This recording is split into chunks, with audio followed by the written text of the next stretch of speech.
Today's video is sponsored by Kamikoto Knives. Kamikoto make these high-quality kitchen knives, crafted from real Japanese steel, using traditional techniques that date back to the Edo period, giving them a distinct look and feel. With their super sharp, single bevel edges, they're some of the best tools on the market, used by Michelin star chefs around the world.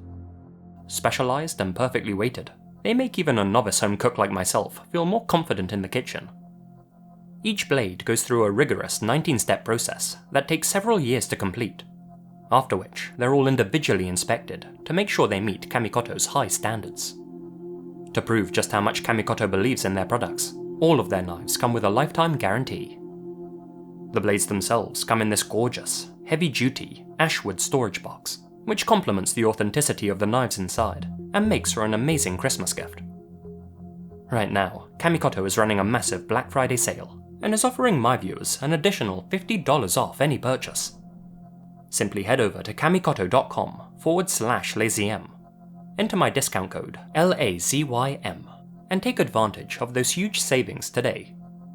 Again, that's kamikoto.com/lazym, or click the link in the description. Use my discount code LAZYM and grab your set today.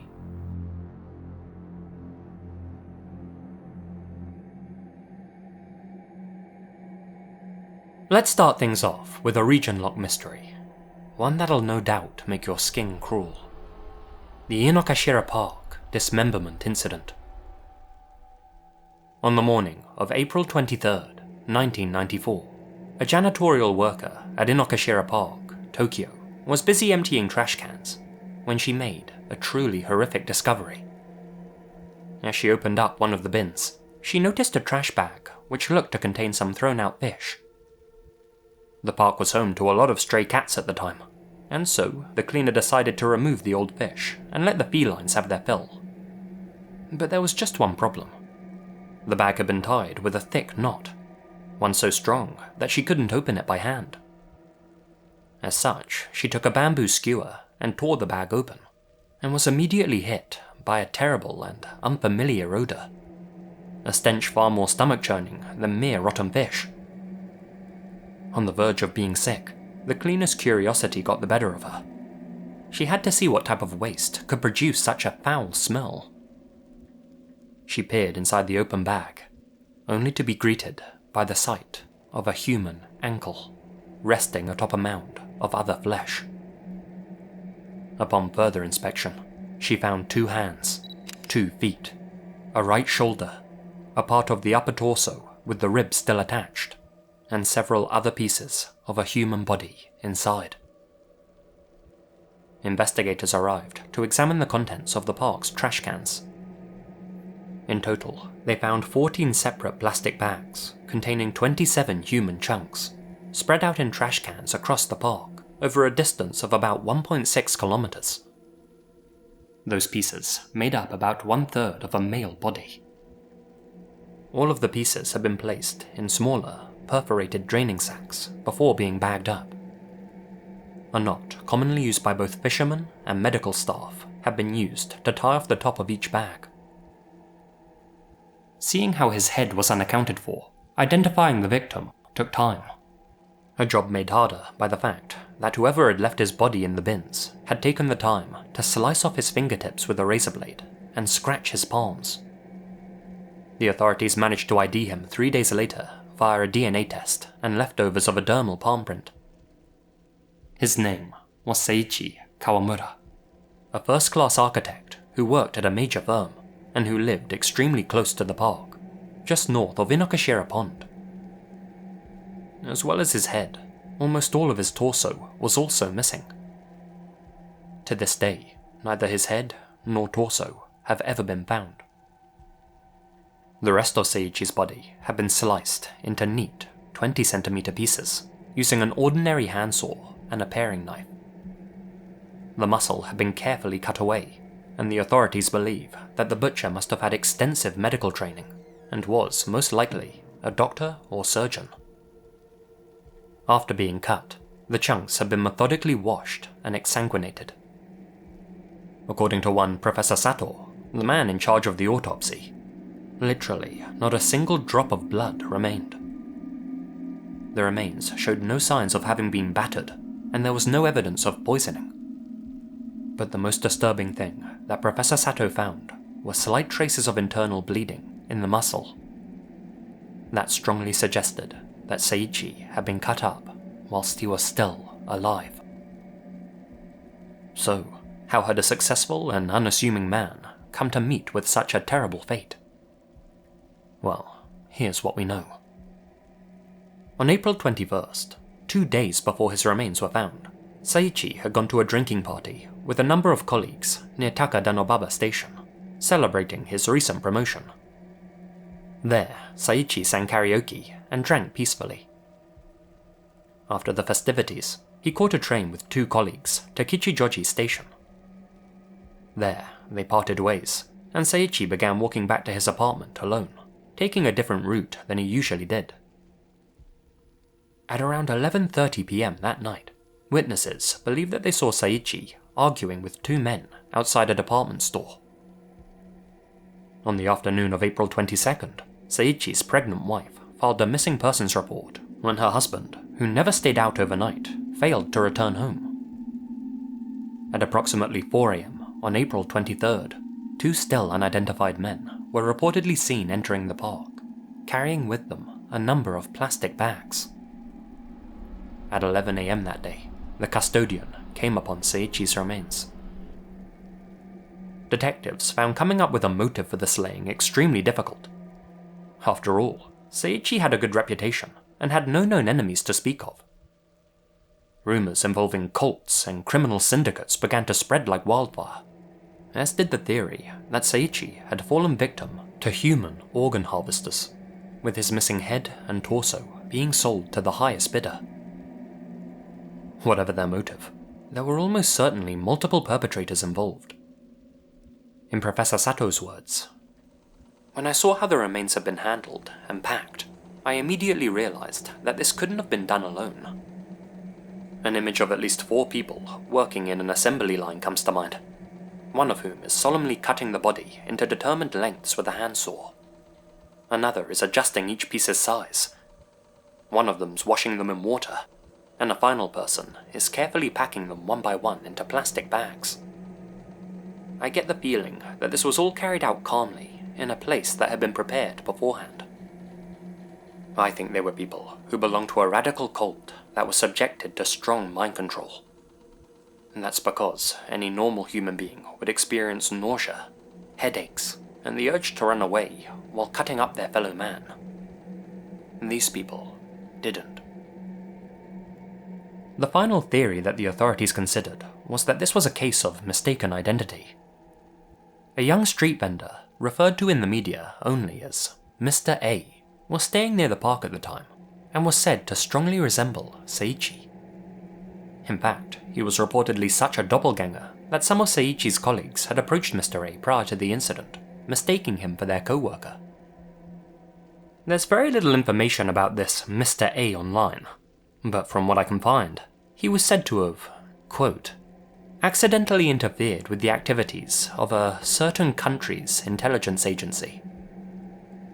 According to this Mr. A, he had noticed a group of Korean street vendors opening stalls without permits next to his legitimate business.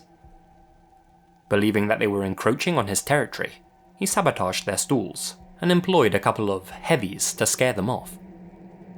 But as Mr. A would supposedly come to learn, those Korean street vendors were actually undercover North Korean agents, and he had just gotten in the way of their task. He claims to have spent the next few weeks on the run, moving from hotel to hotel, constantly being tracked by the agents, only to end up near Inokashira Park. When he saw Seiichi's picture in the news, he knew that he was the intended target, and that the operatives had mistaken the architect for him. It remains unclear whether Mr. A was telling the truth, or if he had simply concocted an elaborate fiction for his own amusement. Since so little information exists online about Mr. A, I'm tempted to say it's the latter. But, as you'll hear in the next entry, North Korean agents meddling in the lives of Japanese citizens is far from unheard of. Despite all of Seiichi's friends and acquaintances being extensively interviewed and his apartment thoroughly searched, no further clues presented themselves. In March of 1995, the infamous sarin gas incident on the Tokyo subway led to many detectives being reassigned, and unfortunately, Saiichi's case fell to the wayside. To this day, his slayers remain unidentified. Seeing how the statute of limitations ran out on this case back in 2009, that seems unlikely to change. The law concerning Japan's statute of limitations for murder was abolished in 2010, but that only applies to slayings that occurred in 1995 and thereafter. Since Saiichi's case occurred in 1994, his family will never see justice for what happened to him, even if his slayers were to come forward and openly admit to what they did. But whether they come forward or not, there are almost certainly multiple people out there, somewhere in Japan, walking through its bustling streets and arterial alleyways, with the knowledge of what it's like to chop a man up alive in their heads. And everyone who passes them, everyone they talk with, has no idea what they have done.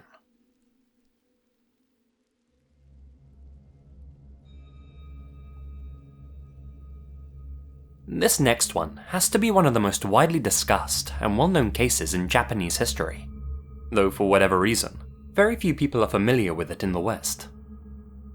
I'm talking about the disappearance of Megumi Yokota. Megumi was by all accounts a bright and kind-hearted girl who was born and raised in a seaside village in Niigata Prefecture. On the evening of November 15th, 1977, the then 13-year-old departed from school and walked along the coastline back to her home. But she would never make it there. At some point between her school and her home, she disappeared entirely. For 2 decades, her family had no idea what became of their beloved Megumi. Who had taken her? What had they done with her? And why? Was she still alive? Now you may be thinking the answer to that last question is an emphatic no, but you'd be wrong. In reality, the Japanese government had long been aware that Megumi was alive. They even knew exactly where she was. But in the interest of national security and international relations, they had kept that information top secret, even from Megumi's own relatives. You see, Megumi hadn't been taken prisoner by some opportunistic madman, nor had she been human trafficked and sold to the highest bidder. She was actually in the DPRK, otherwise known as North Korea. In January of 1997, nearly 20 years after she had vanished, Tatsukichi Hyomoto, a secretary to Atsushi Hashimoto, phoned up Megumi's parents and informed them about their daughter's true fate. During her journey home from school that cold winter's evening in 1977, the young schoolgirl had inadvertently witnessed the activities of rogue Korean agents carrying out a secret operation in Japan. One of those agents is believed to have been the infamous Shin Kwang-soo, a man responsible for capturing several other Japanese nationals in the 70s and 80s. In order to silence Megumi, Kwang-soo and his team dragged her on board their boat and sailed her straight back to the Democratic People's Republic. Once there, she was placed in a facility in Pyongyang along with other foreign captives from South Korea. There, she was taught the Korean language. As she got older, Megumi was assigned to a university where she was forced to teach North Korean spies the customs and language of Japan so that they might better infiltrate her homeland. The North Koreans themselves initially denied that they had taken Megumi. In 2002, however, they changed their tune, admitting that they had indeed captured her back in 1977. Now, for obvious reasons, the details surrounding Megumi's life are shrouded in mystery, but here's what we do know. In 1986, Megumi married a fellow captive from South Korea, whom she met and grew up with in the aforementioned facility in Pyongyang. One Kim Young-nam. In 1987, the couple had a daughter together, whom they named Kim Young-gong. The two would reportedly separate, and, according to the Kim regime, Megumi would go on to end her own life in 1994. To prove this, they shipped Megumi's cremated remains back to Japan.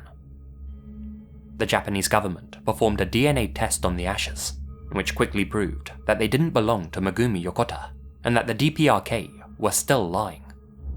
Thus, in the eyes of most Japanese people, Megumi was, and is, still alive and living in North Korea. However, it would come to light that that DNA test had been carried out by a junior facility member, Tomio Yoshi, a man who had no experience with cremation analysis. An independent inquiry by the British scientific journal Nature revealed that the specimens may have been contaminated and that the DNA results were actually inconclusive. In their words, quote, "Japan is right to doubt North Korea's every statement, but its interpretation of the DNA tests has crossed the boundary of science's freedom from political interference. Nature's interview with the scientist who carried out the tests raised the possibility that the remains were contaminated, making the DNA tests inconclusive.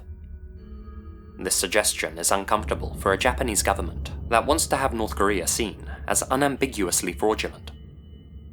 The inescapable fact is that the bones may have been contaminated. It's also entirely possible that North Korea is lying, but the DNA tests that Japan is counting on won't resolve the issue. The problem's not in the science, but in the fact that the government is meddling in scientific matters. Science runs on the premise that experiments, and all the uncertainty involved in them, should be open for scrutiny. Dealing with North Korea is no fun, but it doesn't justify breaking the rules of separation between science and politics." Over the years, several photographs of Megumi have been collected and released, showing her in her adult life. The problem is, they all remain undated, so we don't know whether they're pre- or post-1994, and thus, we don't know if they contradict the DPRK's version of events or not. Is Megumi Yokota still alive, or did she really perish back in '94? As mentioned, most Japanese people strongly believe that she is still being held captive there, and to this day, many people actively campaign for her safe return. But the real, honest answer is, we don't know. In 2014, Megumi's parents got the chance to meet their granddaughter, Yoon-gong, and their great-granddaughter for the first time at a secret meeting in Ulaanbaatar, Mongolia. This was said to be a goodwill gesture by the North Koreans, though obviously, many believe that such meetings are only ever used to further Pyongyang's own agenda. In fact, it's believed that Yoon-gong has been placed under the direct supervision of Kim Jong-un's own sister, and that the Kim dynasty plans to use her as a bargaining chip in future negotiations. No new information regarding Megumi was revealed during the Mongolian meeting. If she is still alive, she'd be 58 years old today, and would have spent more than 3/4 of her life in North Korea.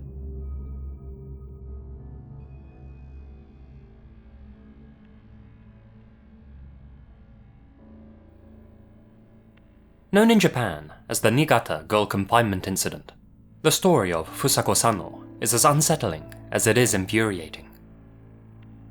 Fusako Sano was just 9 years old when she suddenly and mysteriously disappeared while on her way home from a school baseball match. When she failed to return home that evening, her parents contacted the local authorities, and a large-scale search of her coastal hometown, Sanjo, quickly began. When no trace of the schoolgirl was found, the investigators started to consider the very real possibility that Fusako had been captured by foreign agents and taken to North Korea. As we've just heard with Megumi Yokota, that theory wasn't as far-fetched as some may think. Then again, what would the North Korean government want with an innocent 9-year-old from a small town in Niigata? Fusako wasn't from a rich or powerful family. She was just an ordinary child, living an ordinary life, with no ties to Korea whatsoever. Well, much like Megumi Yokota before her, Fusako may have inadvertently witnessed some Korean agent activities while on her way home from school, and was then taken back to the rogue nation against her will. Detectives toyed with that possibility for the 9 years and 2 months that Fusako was missing. But the truth, as it would turn out, was far less James Bond, and far more Silence of the Lambs. she had actually been captured by an unemployed 28-year-old man named Nobuyuki Sato. As Fusako walked alone down Sanjo's quiet streets, Nobuyuki drove up beside her, forced her into his vehicle, and took her back to his apartment in the residential area of Kashiwazaki, 55 kilometers from where she had been taken, and just 200 meters from a police station. Despite rescue being so close at hand, Fusako would spend 9 long years inside that very apartment. For the first few months, Nobuyuki kept her tied up and used a stun gun to punish her for minor infractions. Say, if she forgot to record the horse racing on TV when he had asked her to. She would sometimes stun herself intentionally to desensitize herself to the device's sting. Anytime Fusako didn't answer to Nobuyuki, or tried to escape or leave her bed, she was beaten. In fact, Nobuyuki occasionally practiced his martial arts on her. He fed her just 1 meal a day, cooked and prepared by his mother, who lived in the apartment directly below them. He made Fusako wear his clothes, and if they didn't fit, he would steal clothes for her. But he never paid for women's clothes, as not to draw suspicion. The entire time she was in the apartment, Fusako was only allowed to take a bath once. Ironically, since Nobuyuki didn't like to touch dirty things, he avoided the bathroom entirely. Instead, he placed a bag in the upstairs hallway outside his room for them both to use as the toilet. The only person Fusako interacted with for all of those years was Nobuyuki. Since he kept the windows blacked out, she wasn't even able to see other human beings on the street below her or feel the sun on her skin. As for entertainment, Fusako could only listen to the radio and was only allowed to watch television during her final year of imprisonment. It wouldn't be until January in the year 2000, when Fusako was 19 years old, that her ordeal finally came to an end. Nobuyuki's mother contacted the public health center and told them that her son had been acting erratically. She wanted someone to come and assess his mental well-being. Officials came to visit him on the 28th of that month, but during their assessment, Nobuyuki became aggressive, prompting the officials to call the police.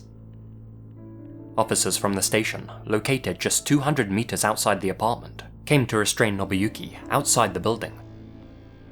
As they did so, Fusako walked down the stairs, went up to one of the officers, and identified herself, reportedly saying, "My name is Fusako Sano. For 9 years, I haven't taken a step out of this house. Today, I've come out for the first time." Having not been able to exercise or bask in the sun for the entirety of her teenage years, Fusako was, of course, extremely thin, weak, and pale-looking, and suffered from jaundice. Physically speaking, she appeared 19, but she still had a very childlike mind due to a lack of socialization and education. Upon her release, she was immediately taken to her mother's house, though at first, her family didn't recognize her. As it would turn out, Nobuyuki never kept his apartment door locked. Fusako could have snuck out at any opportune time, but, in her own words, she was simply too scared to escape, and eventually lost the will to do so.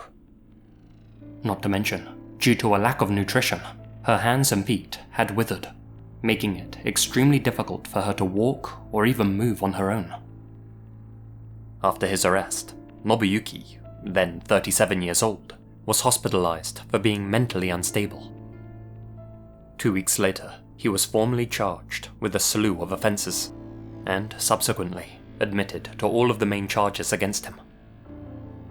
He was sentenced to 14 years behind bars, and was released in April 2015. 2 years later, he was found dead, alone inside his apartment in Chiba City. As for Nobuyuki's mother, who lived in the downstairs apartment, she never faced any charges, though the police strongly suspect that she knew Fusako was being held captive in the apartment above her. She herself claimed that her son never allowed her inside his home, and that she never heard so much as a peep from the girl living above her for 9 years. The authorities, on the other hand, allege that she had secretly been buying feminine hygiene products for her son's prisoner, and must have known that she was cooking for 3 people instead of 2. To this day, Nobuyuki's mother maintains her innocence. As for Fusako, she now lives and helps out at her family's rice paddy. Over time, her mental and physical well-being has improved, though she reportedly lives a mostly solitary life and still struggles in social situations. In 2007, her father took her out to a park for a fun day out, but he ended up drowning in a pond in front of her, adding to the tragedy of Fusako's life.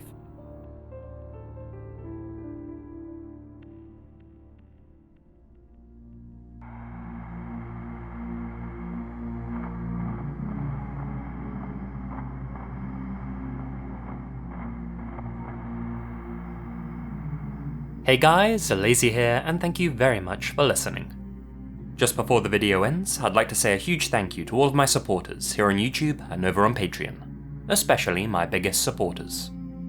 Jacqueline Guevara-Phelan, Shauna Geisler, Lloyd Thomas, Peyton Trolling, Itai Alum, Torpid Chair 1139, Nephus 1988, Lydia Cumo, The Deck of Cards, Mrs. Yvonne Rankin, Brad Hammer 33, Zane, The Only Dorita, Taylor&Monica Gruenk, Philip Wester, Peter Logdraj, Monica Mendoza, Linden Witebski, Leonardo Martinez, J.B. Funk, Infamous-senpapi, Ian Biluck, Gracearchie, Gina Valera, George Lopez, Dustin and Tiffany Vanderpool, Doopsy, Connor Louthan, Colin Monsma, Chief Cochuaque, Azrael Warakai, asiamina, Anja-Yekaterina Faustov, Alex Greensall, Clayton Thompson, and Jessie.